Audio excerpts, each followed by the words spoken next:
আবহাওয়ার পূর্বাভাস অনুযায়ী আজ ৩০শে এপ্রিল বৃহস্পতিবার দুপুর ১টার মধ্যে ময়মনসিংহ, খুলনা, বরিশাল, পটুয়াখালী, নোয়াখালী, কুমিল্লা, চট্টগ্রাম, কক্সবাজার ও সিলেট অঞ্চলে উপর দিয়ে পশ্চিম অথবা উত্তর-পশ্চিম দিক হতে ৪৫ থেকে ৬০ কিলোমিটার বেগেতে ঝোড়ো হাওয়া বা অতি ঝড় বয়ে যেতে পারে।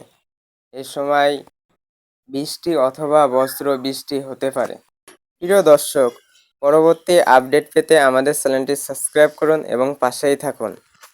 এদিকে গত ২৮শে এপ্রিল থেকে বজ্র মেঘের প্রবণতা অব্যাহত থাকায় আগামী ৯৬ ঘণ্টা দেশের বিভিন্ন স্থানে ভারী থেকে অতি ভারী বৃষ্টির সম্ভাবনা জারি করা হয়েছে।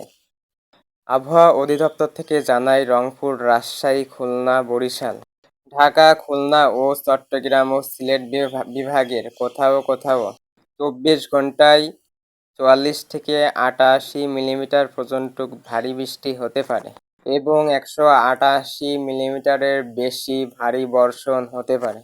প্রবল বৃষ্টির কারণে কিছু জায়গায় অস্থায়ীভাবে জলাবদ্ধতা সৃষ্টি হতে পারে, যার ফলে জনদুর্ভোগ বাড়তে পারে এবং মানুষ ভোগান্তির শিকার হতে পারে। এজন্য আবহাওয়া অধিদপ্তর থেকে সতর্কতার সহিত চলাচল করতে বলা হয়েছে। বিশেষ করে চট্টগ্রাম বিভাগের বিভিন্ন জায়গায় ভূমিধসের কথাও জানিয়েছে আবহাওয়া অধিদপ্তর। আবহাওয়ার সিনপটিক অবস্থায় দেখা গেছে, লঘুচাপের বর্ধিত অংশ পশ্চিমবঙ্গ থেকে উত্তর বঙ্গোপসাগরে পর্যন্ত বিস্তৃতি রয়েছে। এর প্রভাবে আজ সন্ধ্যা থেকে পরবর্তী ২৪ ঘণ্টায় ঢাকা, খুলনা, বরিশাল ও সিলেট বিভাগের কিছু জায়গায় এবং রংপুর এবং রাজশাহী বিভাগের কিছু স্থানে দমকা হাওয়াসহ বৃষ্টি অথবা বজ্রবৃষ্টি হতে পারে। সারা দিন ও রাতের তাপমাত্রা অপরিবর্তিত থাকবে বলে জানিয়েছে আবহাওয়া অধিদপ্তর থেকে।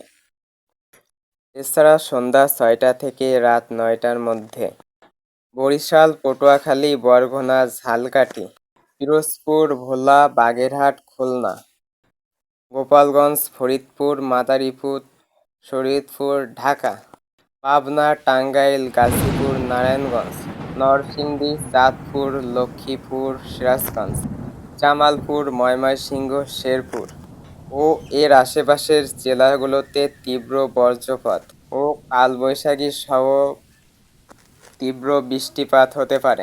এছাড়া শুক্রবার সকালের মধ্যে ঢাকা, চট্টগ্রাম, ময়মনসিংহ বিভাগের বাকি জেলাগুলোতে ও রংপুর ও সিলেট বিভাগের জেলাগুলোতে কালবৈশাখী সহ বজ্রবৃষ্টি হতে পারে। এ সময় তীব্র বজ্রপাতের কারণে সতর্ক থাকবেন। ধন্যবাদ। প্রিয় দর্শক, পরবর্তী আপডেট পেতে আমাদের চ্যানেলটি সাবস্ক্রাইব করুন এবং সাথেই থাকুন।